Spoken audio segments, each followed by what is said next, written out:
We've had well over a month to play Firebase Z, so in this video, I'll be giving my honest review of Cold War's first DLC Zombies map, and it's...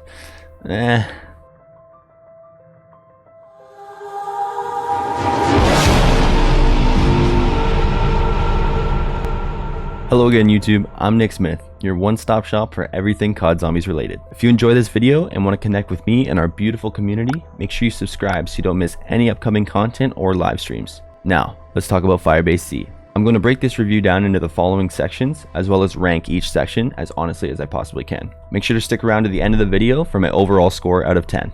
These sections include raw gameplay, story, aesthetics, wonder weapon, high round friendliness, elite zombies, and replayability. Raw gameplay.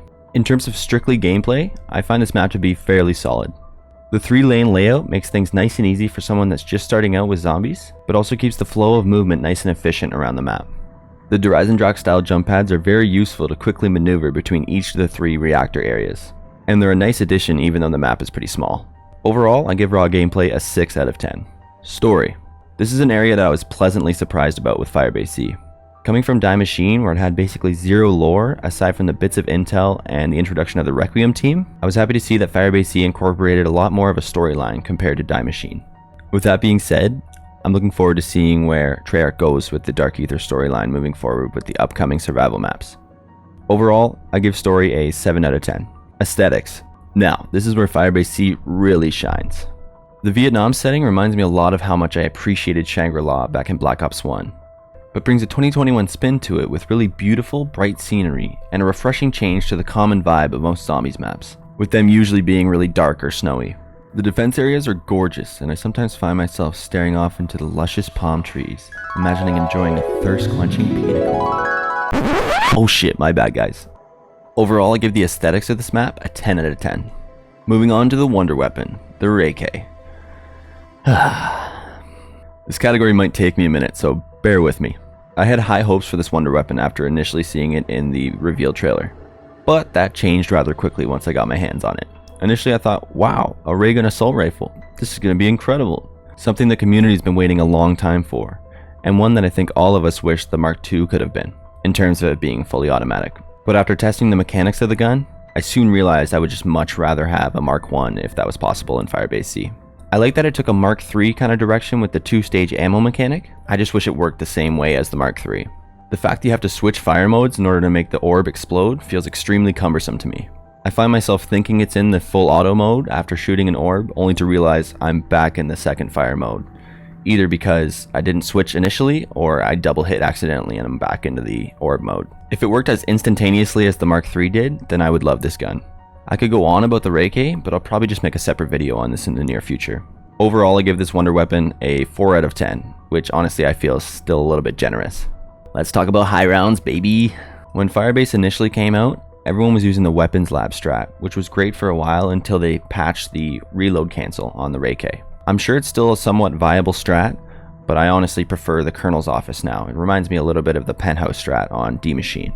If these types of camping strats aren't your thing and you want to go for more of an OG high round vibe by training, the heli landing area is an incredible training area, if you're okay with running trains with 76 mimics behind you at all times.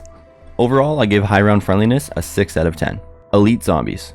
Hey Treyarch, could I get some more zombies with those mimics? I have a love-hate relationship with the elite zombies on Firebase Z.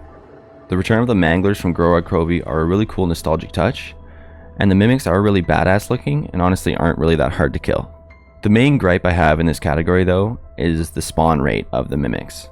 I think they've toned it down a bit since the map released, but even then, when you have literally 7 mimics on the map, plus 2 manglers and hellhounds, shit gets a little hectic.